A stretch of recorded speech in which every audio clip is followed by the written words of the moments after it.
If you're broke right now, saving money probably sounds like a joke. But the truth is, you're leaking cash without even realizing it. And no, this isn't another skip your morning coffee video. These are 5 shocking ways to save money, even if your wallet's begging for mercy. Tip 1. Emotional spending. Let's start with the truth. Most broke people don't have a money problem. They have a stress spending problem. That $7 coffee, it wasn't about the caffeine, it was about the dopamine. That late-night Amazon order, emotional Band-Aid. Here's the fix.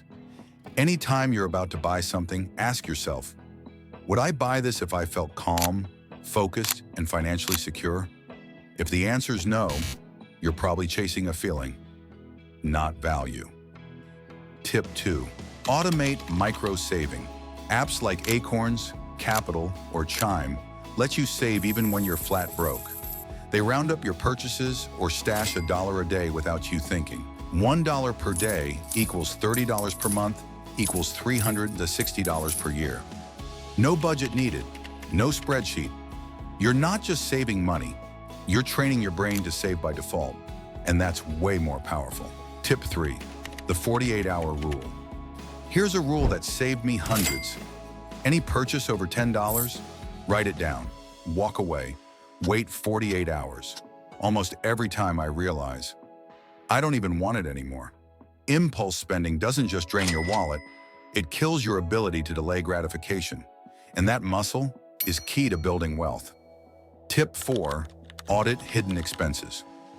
This one's boring but deadly. Every month, check your bank app. Look at what's quietly draining your money. Free trials you forgot, subscriptions you don't use, fees you didn't catch.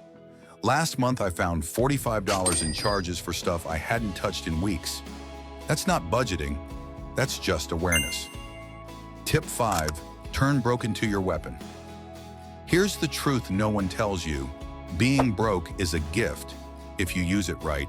It forces you to get resourceful, to cook instead of order out, to build skills instead of buying solutions. Most successful people didn't start rich. They started uncomfortable, and they leaned into it. If you're broke right now, you're not behind, you're in training. And if you've ever wondered how the greats got rich, they didn't stay comfortable. I broke that down in Embrace Discomfort to Get Richer Faster.